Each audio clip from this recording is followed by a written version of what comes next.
இந்த பகுதியிலே அப்படிப்பட்ட கல்வியை அவர்களுக்கு கொடுக்க வேண்டும் என்ற உணர்வோடு இந்த பள்ளியை துவக்கி கிட்டத்தட்ட 36 ஆண்டு காலம் மிக சிறப்பான பள்ளிக்கூடமாக ஒரு அழகிய கட்டிட வடிவமைப்போடு இந்த பள்ளிக்கூடம் இன்றைக்கு நடந்து கொண்டிருக்கிறது என்பது இந்த பகுதி மக்களுக்கு மிகப்பெரிய வரப்பிரசாதம் என்பதை மட்டும் இந்த நேரத்தில் சொல்லி, இன்றைக்கு இந்த நிகழ்ச்சியில் தம்பி கண்ணன், அதே போல் பாப்பா பேர்னா தமிழழகியா,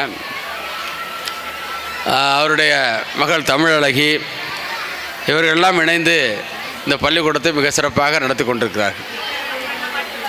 பொதுவாக இப்போ நீங்கள் இப்போ நான் ரொம்ப பேச முடியாது, உங்கள் எதிர்பார்ப்பு வேறு.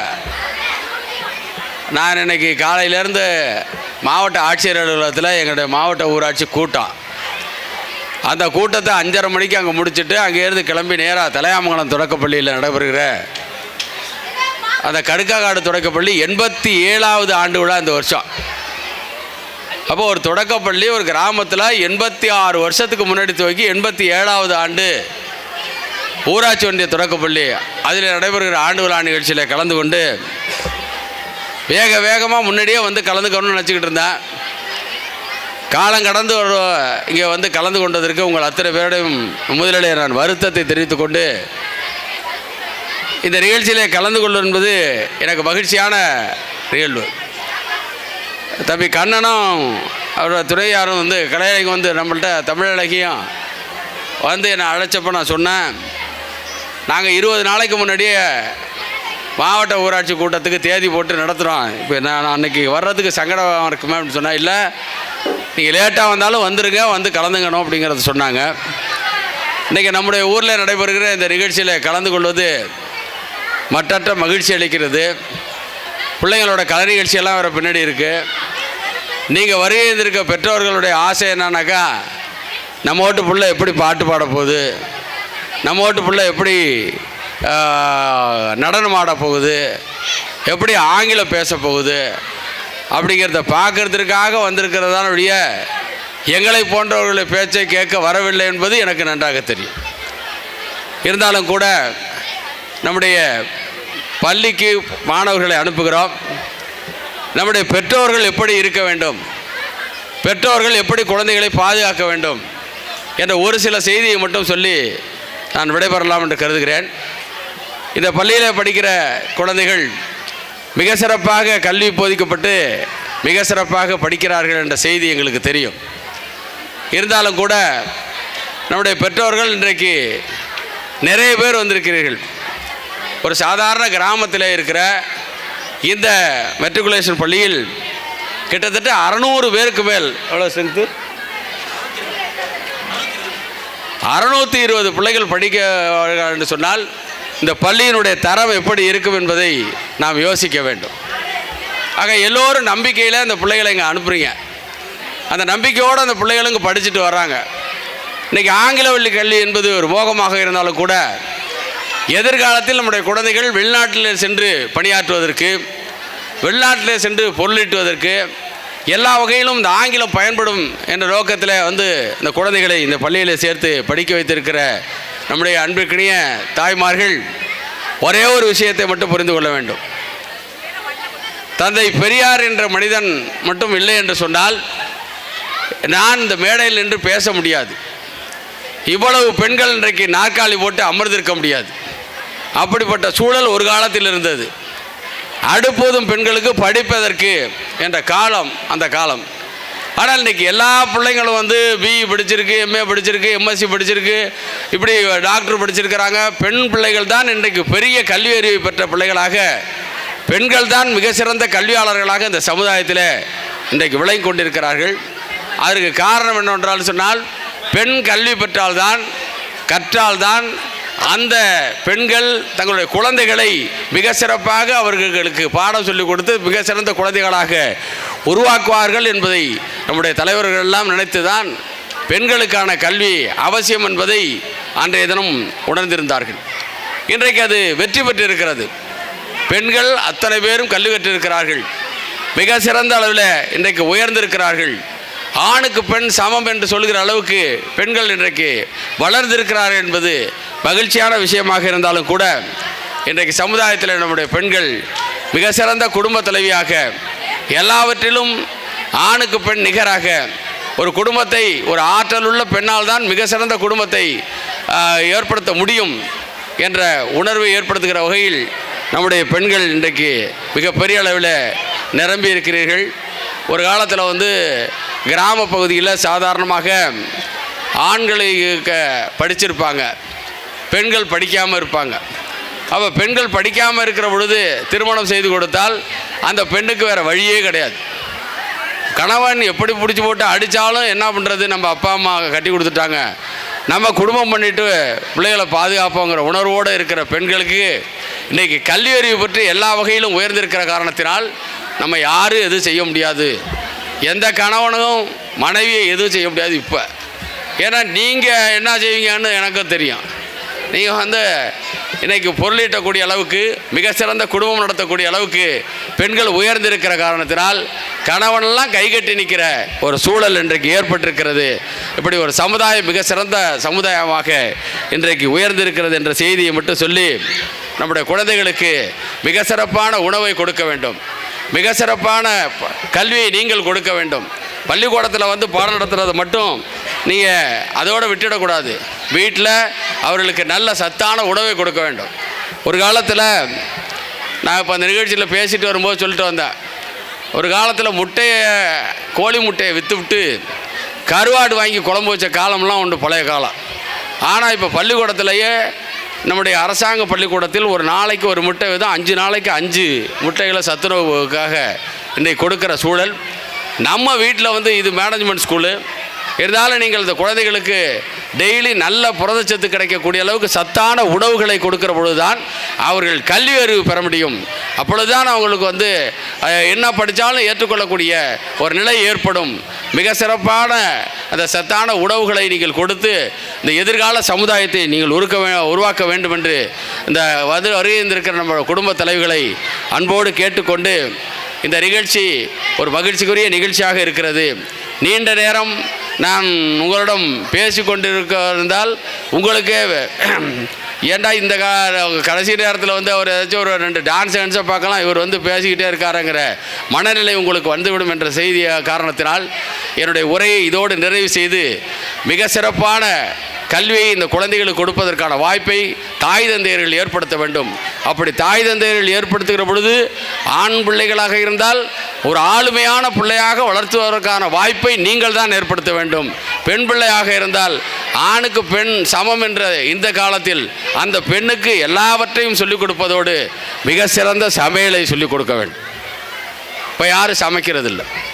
பிள்ளைங்க ஸ்கூலுக்கு போனால் காலேஜுக்கு போனால் சமைக்கிறதில்ல, அது தெரிகிறதில்ல. இன்றைக்கி இப்போ சொன்னேன், என் பொண்ணு டாக்டரு, அவள் என்ன பண்ணுதுனாக்கா ஒரு செல்லை வச்சுக்கிட்டு யூடியூப்பில் பார்த்து நான் சமைக்கிற பார்க்குறேன் ஞாயிற்றுக்கிழமை.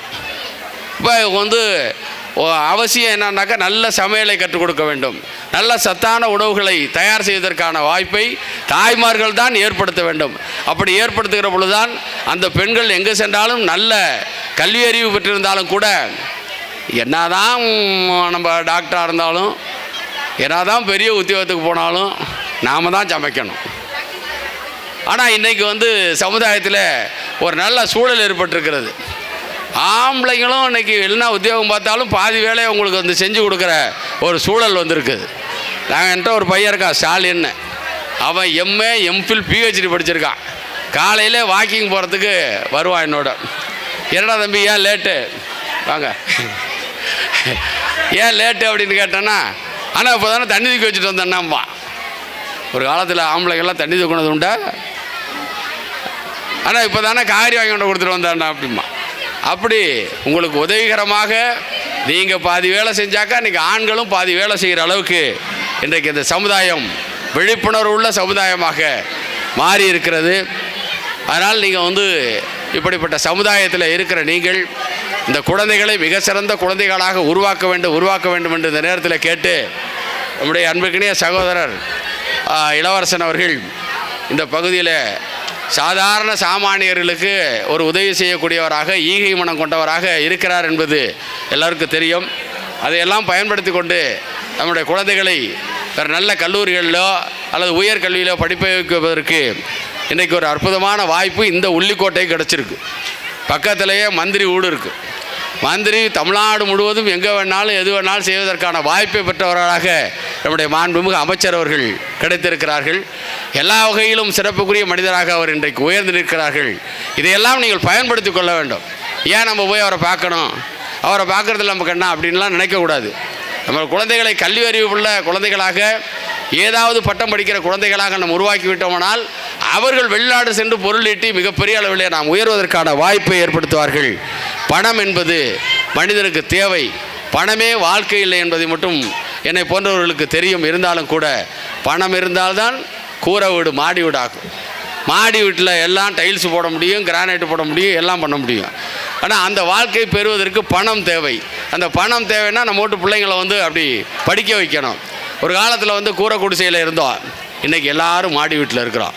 விஞ்ஞானம் வளர்ந்துருக்கிறது, நாமும் வளர்ந்துருக்கிறோம், உயர்ந்திருக்கிறோம். அன்னைக்கு இருந்த நிலம் தான் இன்றைக்கி இருக்குது. இருந்தாலும் கூட அந்த நிலத்தில் அன்றைக்கி 5 மேனி விளைஞ்சிச்சு, இன்றைக்கி இது 10 மூட்டை விளையுது. அப்போ விஞ்ஞானம் வளர்ச்சி அடைந்திருக்கிறது. இப்போ எல்லாருக்கிட்டையும் இன்றைக்கி செல்ஃபோன் இருக்குது. நம்ம நாடு வளர்ந்துருக்கா இல்லையா? இப்போ எல்லோரும் செல்ஃபோனு. இப்போ வீட்டில் பிள்ளைங்க இருந்துச்சுன்னா ஏம்மா சீக்கிரம் வாமா பசிக்குதுன்னு கூப்பிடும். இல்லை இங்கேருந்து வீட்டில் போனதுக்கு பிறகு நம்ம பேசிக்கிட்டே இருக்க, சும்மா பேசிக்கிட்டு இருந்தால் கூட நம்ம சொந்தக்காரவங்கள்ட்ட நாத்தனாக்கு ஃபோன் பண்ணி என்ன குழம்பு இன்னைக்கு, நான் கொளி குழம்பு வச்சேன், நீ என்ன குழம்பு வச்ச அப்படின்னு கேட்டுக்கொள்ளுகிற அளவுக்கு, நம்மளுடைய உறவுகளை நெருக்குகிற அளவுக்கு, அமெரிக்காவில் இருக்கிறவர்களுக்கு உடனடியாக தொலைபேசியில் பேசுகிற அளவுக்கு, அதே போல் எங்கு இருந்தாலும் நம்முடைய குழந்தைகளை செல்லிலே பார்த்து பேசுகிற அளவுக்கு இன்றைக்கு விஞ்ஞானம் வளர்ந்திருக்கிறது. வளர்ந்த விஞ்ஞானத்தை நல்ல முறையிலே நாம் பயன்படுத்த வேண்டும். அப்படி அதே செல்லில் கெடுதல் நிறையா இருக்குது. இப்போ பெரிய வீடாக கட்டிவிடுறோம். பெரிய வீடாக கட்டிட்டோம்னா 4 ரூமும் வச்சு கட்டிவிடுறோம். சின்ன வீடாக சிறுக கட்டி பெருக வாழ் அப்படின்னு அந்த காலத்தில் சொல்லியிருக்கிறான். சின்ன வீடாக இருந்தால் ஒரு ரூமு, ஒரு 2 ரூமு, ஒரு ஹாலு, ஒரு கிச்சன் அப்படி இருந்துச்சுனாக்கா இந்த பிள்ளைங்க 4 பிள்ளைங்க 2 பிள்ளைங்க இருந்துன்னா அந்த பிள்ளைங்க என்ன பண்ணுதுன்னு நம்ம வாட்ச் பண்ணிகிட்டே இருக்கலாம். அது பொம்பளை பிள்ளைகளை நெறியோடு வளர்க்க வேண்டும் நம்ம. இப்போ அந்த பிள்ளைங்க 4 ரூமில் 4 பிள்ளை படுத்துக்கிட்டு பெரிய வீடாக கட்டி நம்ம பாட்டுக்கு சமயக்கட்டிலையும் காலில் உட்காந்துருப்போம். அது யாரோட பேசுது, என்ன பண்ணுது, அந்த செல்லில் என்ன வருதுன்னு நமக்கு தெரியாது. இதெல்லாம் விழிப்புணர்வுக்காக அந்த செய்தியை சொல்கிறேன். நான் நிறையா செய்தி சொல்ல வேண்டும் என்பது என்னுடைய ஆசையாக இருந்தாலும் கூட உங்களுடைய ஆசை வேறு மாதிரி இருக்கும் என்பது எனக்கு தெரியும். அதனால் குழந்தைகளை பக்குவமாக சிறப்பாக வளர்ப்பதற்கான வாய்ப்பை நீங்கள் பெற்றிருக்கிறீர்கள். அப்படி அவர்களை வளர்க்க வேண்டும். மிகச்சிறந்த கல்வியை கொடுக்க வேண்டும். கல்வி மட்டும்தான் ஒரு மனிதனை உயர்த்தும். அப்படி உயர்த்தும் என்பதற்கு காரணகர்த்தாக இருக்கிற பக்கத்தில் இருக்கிற அமைச்சரை பார்த்து கொள்ளுங்கள். அமைச்சரோட அப்பாவை பார்த்துங்க. இந்த அமைச்சரோட அப்பா தலைக்கோட்டையில் பிறந்தவர். இன்றைக்கு மிகப்பெரிய அளவில் உயர்ந்திருப்பதற்கு காரணம் அவர்கள் தாய் தந்தையர் கொடுத்த கல்வி. அந்த கல்வி அன்றைக்கி 1941 பிறந்தவருக்கு 4 வருஷம் கழித்து தான் பள்ளிக்கூடம் வந்திருக்கு அந்த ஊருக்கு. அந்த ஊரில் தொடக்க கல்வி படித்து ஆலங்கோட்டையில் உயர்நிலைப் பள்ளி 8வது வரையும் படித்து ஒருத்தநாட்டில் போய் 11வது வரையும் அவர் படித்திருக்கிறார். 6 கிலோமீட்டர் நடந்து படித்தவர். அவங்க அப்பா ஆற்றுல கழுத்தில் தூக்கி வச்சு கொண்டாந்து இறக்கி விட்டு படித்தவர் அவர்.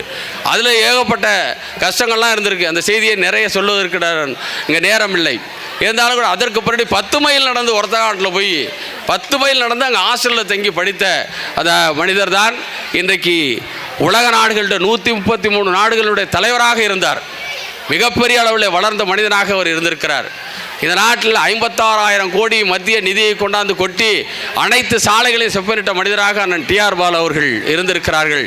இன்றைக்கும் பாராளுமன்ற குழு தலைவராக நம்முடைய கட்சியிலே பொருளாளராகவும் இப்படிப்பட்ட நிலையில் இருக்கிறார். நான் இதை சொல்வதற்கு காரணம், அப்படி அவர் பெற்ற அந்த கல்விதான், அவர்கள் தாய் தந்தையர் கொடுத்த அந்த கல்விதான் இந்த அளவுக்கு அவரை உயர செய்திருக்கிறது. அவர் உயர்ந்தது மட்டுமல்ல, அவருடைய குழந்தை இன்றைக்கு நம்முடைய முதலமைச்சரை எல்லா நாடுகளுக்கும் அழைத்து செல்கிற ஒரு வாய்ப்பை பெற்ற மனிதராக இன்றைக்கு தொழில்துறை அமைச்சராக உயர்ந்திருக்கிறார். அவர் கல்வி கற்றதால் பல பேர் உயர்ந்தார்கள். அவருடைய மகன் கல்வி கற்றதால் இன்றைக்கு பல பேர் உயர்வதற்கான வாய்ப்பை ஏற்படுத்தி கொண்டிருக்கிறார்கள். இதை நீங்கள் பயன்படுத்திக் கொள்ள வேண்டும் என்று மட்டும் இந்த நேரத்தில் சொல்லி, அற்புதமான குழந்தைகளை எதிர்காலத்தில் இப்படி எல்லா வகையிலும் நம்முடைய பகுதி மக்கள் வளருவதற்கான வாய்ப்பை நீங்கள் ஏற்படுத்த வேண்டும் வேண்டும் என்று நம்முடைய அன்புக்கிடைய பெற்றோர்களை, தாய்மார்களை எல்லோரையும் கேட்டு குழந்தைகள் சிறப்பாக படிக்க வேண்டும். இந்த பள்ளிக்கூடம் 36 6வது ஆண்டு விழாவை கொண்டாடி கொண்டிருக்கிற இந்த கல்விக்கூடம் மிக சிறந்த கல்வியை கொடுப்பதற்கான அற்புதமான மனிதராக நம்முடைய அருமைச்சவர் மலையரசன் அவர்கள் இங்கே வாழ்ந்திருக்கிறார்கள். எல்லோருக்கும் அப்படிப்பட்ட எண்ணம் வராது. கல்வி கொடுப்பது என்பது மிகப்பெரிய விஷயம். நீங்கள் ஒரு குழந்தைக்கு கல்வி கொடுக்கணுன்னாக்கா நீங்கள் எவ்வளவு வேணாலும் சொத்தை கொடுக்கலாம், ஆனால் சொத்து இருக்காது. படித்த கல்வி மட்டும் அதை யாரும் திருட முடியாது. திருட முடியாத சொத்து என்பது கல்வி. அந்த கல்வியை கொடுப்பதற்கு நீங்கள் அத்தனை பேரும் உறுதுணையாக பெற்றோர்கள் இருக்க வேண்டும். இந்த பள்ளிக்கூடமும் அவர்களை மிகச்சிறந்த மாணவர்களாக உருவாக்கும் என்ற செய்தியை சொல்லி ஒரே ஒரு செய்தியை மட்டும் சொல்லி விடைபெறலாம் என்று கருதுகிறேன். சென்ற ஆண்டு பாண்டிச்சேரியில் ஒரு நிகழ்ச்சி, இதே மாதிரி ஆங்கில வழி கல்வி. அந்த பள்ளிக்கூடத்தில் 2 பிள்ளை படிக்கிறாங்க. ஒரு பிள்ளை முதல் மார்க் வாங்குகிறான். கவனமாக கேட்டுங்க, பெற்றோர்களுக்காக தான் சொல்கிறத. முதல் மார்க் வாங்குகிறான். இன்னொரு பிள்ளை 2வது மார்க் வாங்குகிறான். இந்த முதல் மார்க் வாங்குகிற பிள்ளைங்க இந்த 2வது மார்க் வாங்குகிற தாய் என்ன பண்ணுறாங்க, எல்லோரும் பள்ளிக்கூடத்தில் கொண்டு விட்டுட்டு வர்றாங்க. இந்த அம்மாவுக்கு மட்டும் அவன் மட்டும் முதல் மார்க்கே வாங்குறான், நம்ம பிள்ளைய 2வது மார்க் வாங்குறானே, நம்ம பிள்ளைய வாங்க முடியலையே அப்படிங்கிற கோபம் இருக்குது. கோபம் இருக்கிறப்ப அந்த அம்மா என்ன பண்ணுறாங்க, அந்த முதல் மார்க் வாங்குகிற பையனை அழைச்சிக்கிட்டு இது உண்மை சம்பவம், பத்திரிகையில் வந்த சம்பவம், டிவியில் வந்த சம்பவம், அழைச்சிக்கிட்டு என்ன பண்ணுறாங்க, ஒரு ஜூஸ் வாங்கி கொடுக்குறாங்க. அந்த ஜூஸில் கொஞ்சோண்டு ஒரு மாத்திரையை போட்டு ஒரு பாய்சனை போட்டு கொடுத்துட்றாங்க. அந்த புள்ள நம்ம ஃப்ரெண்டோட அம்மா கொடுக்குறாங்கன்னு வாங்கி குடிச்சிட்றான். குடிச்சிட்டு கிளாஸில் போய் உட்காரான், மயக்கம் எடுத்து விழுந்துடுறான். ஆஸ்பத்திரி கொண்டு போகிறாங்க. மதியானம் 2:30 மணிக்கு நம்ம ஜட்ஜு போய், போலீஸ் கேஸ் ஆகிடுது, ஜட்ஜு போய் நேராக வாக்குமூலம் வாங்குறாரு. அப்படி வாக்குமூலம் வாங்குற பொழுது அவர் சொல்கிறாங்க, என்னப்பா பண்ண, அந்த அம்மா உனக்கு தெரியுமா? தெரியும் அப்படிங்கிறான். எப்படி தெரியும்? என் ஃப்ரெண்டோட அம்மா அப்படின்னா. ஏன் நீங்கள் அவங்க வாங்கி கொடுத்த ஜூஸை ஏப்பா குடித்த?